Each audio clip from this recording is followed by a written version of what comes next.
እኔ ሄርሜላ ነው ፈልገው የሚሄደውም ውጭ ሀገር የሚሄደው ለዚህ ጉዳይ ነው እመጣለሁ ብሎ በግልጽ አማርኛ በስነ ስርዓት ይናገር። ሁሉም ነገር ይፋ ይሆናል።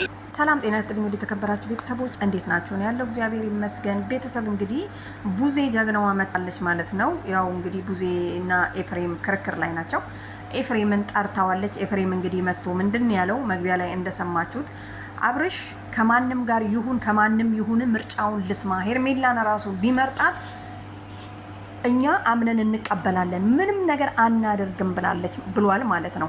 ቡዜ እንግዲህ አምነ ትቀበላለህ ወይ ከሄርሜላ ጋር ነኝ ቢል እሺ ትላለህ ወይ ብላ ደጋግማ ጠይቃለች። ምክንያቱም ቡዜ የኤፍሬምን ሀሳብ ስለተረዳች ማለት ነው። ምክንያቱም ኤፍሬም ከሄርሜላ ጋር እንዲሆን አብርሽ ምኞት ስለሌለው ገባችሁ አይደለ?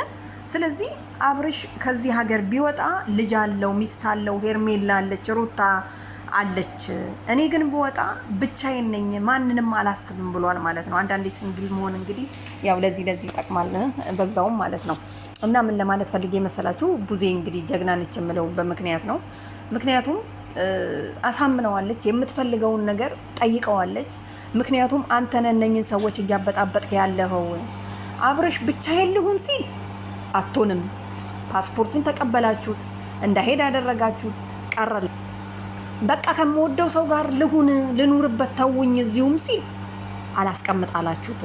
ስለዚህ ጥፋተኞቹ ዋናው እናንተ ናችሁ ብላ በግልጽ ተናግራለች ነው። ስለዚህ በተለይ ኤፍሬም አብርሽ ኤፍሬም የሚባለው ወንድምህን ካጠገበ ካላራክ ሰላም አታገኝም። ይሄንን ማወቅ አለብን። በቃ አንዳንዴ የማያስፈልጉ ሰዎችን መራቅ አለባችሁ፣ ከውስጣችሁ ማውጣት አለባችሁ። ብቸኝነትም እኮ ለራስ ጌጥ ነው። ስለዚህ ቡዜ የተናገራቻቸው ነገሮች በጣም አሪፍ ናቸው። እንግዲህ ቤተሰብ ማለት ነው ተቋረጠ። ሰውን እገታ ጀመርኩ ወይ ፓስፖርቱን መልስለት፣ ምክንያቱም አብርሽ የፈለገበት መሄድ ይችላል። አብርሽን አግተዋል፣ ከማገት አይተናነስም ብላለች። ትክክል ናት። እና ቤተሰብ ማለት ነው ምን ለማለት ፈልጌ ነው፣ ቡዜ ጀግና ነች። ስለዚህ አንተ ሰው ማገት ነው ያስከው ከአብርሽ ህይወት ኤፍሬም ውጣ። አንተ ስትወጣ ሰላም ያገኛሉ። አብርሽ ይሄንን ልጅ አስወጣና ወንድምህም ቢሆን ማለት ነው በወንድምነት አብርሽ ለኤፍሬም ለአብርሽ ተንኮል ነው የሚያስበው እንጂ ጥሩ ነገርን የሚያስብ አይመስለኝም ማለት ነው። ገባችሁ አይደለ? ምክንያቱም በሄርሜላ ሰበብ እየተበቀለው እንደሆነ ነው የሚገባኝ ማለት ነው። በቃ ከወደድካት ነው። ሄርሜላን ከእንግዲህ በኋላ እኮ አታገኛትም አንተ። ሄርሜላ ከአብርሽ ጋር ሆነች አልሆነችም ኤፍሬም አታገኛትም መቼም ማለት ነው። ስለዚህ ኤፍሬም እንግዲህ ዛሬ ደግሞ ሙዱን ቀይሮ ከሄርሜላ ግን ቢሆን ግድ የለኝም፣ ምክንያቱም አብርሽ ሰላም እንዲሆን ብቻ ነው የምፈልገው ብሎ እንግዲህ መጥቷል ማለት ነው። አይገርምም? ምን አስቦ የሆነ አስባችሁታል? ኤፍሬም ምን አስቦ ነው ከሄርሜላ ጋር ሆናለው ካለ ከኤፍሬም ጋር ከሩታ ጋር ሆናለው ካለ የራሱ ምርጫ ነው፣ ከፈለገው ጋር መሆን ይችላል ያለው። እቺ ነገር ቡዜ በደንብ አድርገሽ መጠርጠር አለብሽ ማለት ነው። ስለዚህ ቡዜ አሳምነዋለች። ከዚህ በፊት አብርሽን ብዙ ነገር አውርተዋል። ማድረግ ያለበትን ነገር ወደ ውጪ እንደሚያይሄድም ብዙ ነገር ማለት ነው።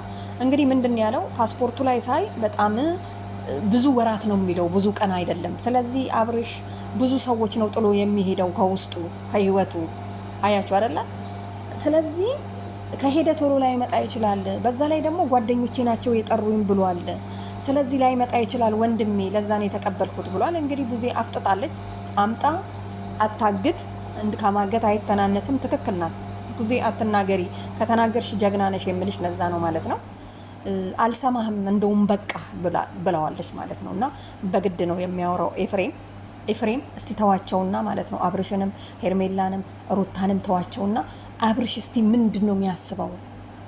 አብርሽ እኮ እንዲህ የሆነበት ምክንያት ምን እንደሆነ እንደዳነ እንዴት እንደዳነ አሁን አስቦ ደርሶበታል። በቃ ድኗል። የራሱን ምርጫ ነው የሚፈልገው። ስለዚህ እኛም እስቲ ይምረጥና እኛም እስቲ ማንን እንደሚመርጥ እንየው። በቃ እኛ ዋናው ከመዳኑ ሰላም መሆኑን እንጂ ምንም ይሁን። ስለዚህ ሰላም ሆኖ ደግሞ አይተነዋል። ስለዚህ ይሄ ሰው ወደ ውጭ ሀገር፣ እኔ እንደውም ወደ አረብ ሀገር ቢመጣ ጥሩ ነበር ያልኩት። እንደውም ሌላ አውሮፓ ሀገር ከሚሄድ ያደጉ ሀገራት ከሚሄድ አረብ ሀገር ቢሄድ በጣም ነው የምንንከባከበው። ስለዚህ ቤተሰብ ምን ለማለት ፈልጌ መሰላችሁ? አብርሽ ዛሬም ነገም ኤፍሬም የሚባለውን ወንድምህን ካጠገብ ካርቅ። በቃ አንዳንዴ ከሰዎች ጋር አብርሽ እኮ ችግሩ ገብቶታል። አንዳንዴ ብቻዬን ልሁንና እስቲ ራሴን እንትን ልበል፣ ምክንያቱም ማንንም አልፈልግም፣ ከህይወቴ ላውጣቸው ሁሉንም አጠቃላይ ነው ያለው። በቃ ልጄ ብቻ ሲናፍቀኝ በስልክ ላገኘው ነው ያለው። ስለዚህ ራሱ ይወስን። ሩታም ጋር እኮ ሊመጣ ይችላል፣ ሄርሜላ ጋም ሊመጣ ይችላል። አብርሽ ዛሬ ላይ የወሰነው ነገር ምንድን ነው? በብቸኝነት ልሁንና ራሴን ላረጋጋ ላስብ ነው ያለው። ስለዚህ አብርሽ ኤፍሬም የሚባለውን ሰውዬ ከሆድ ከአንጀት ምናምን ነገር ራቅ አድርገውና ለጊዜው ራስን ሆነ እስከምትመለስ ድረስ ማለት ነው። ስለዚህ ቡዜ ምንድን ያለችው መሰላችሁ? ትክክለኛ መንገድ ተናግሬዋለሁ። የሆነ ሰው አብርሽ ከውስጡ ማውጣት አለበት። ኤፍሬም ማለት ፈርታ እኮ አትናገሪም? ምን አስፈራሽ? ምክንያቱም እኛ ይኸው በግልጽ እየተናገርን አይደለ እንዴ?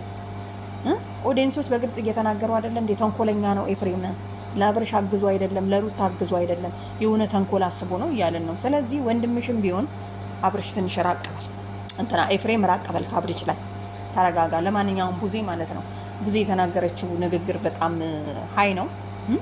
እኛ ስቴፕ ባይ ስቴፕ እናደርገዋለን፣ አንተ ነህ ያቃተከን ብላለች።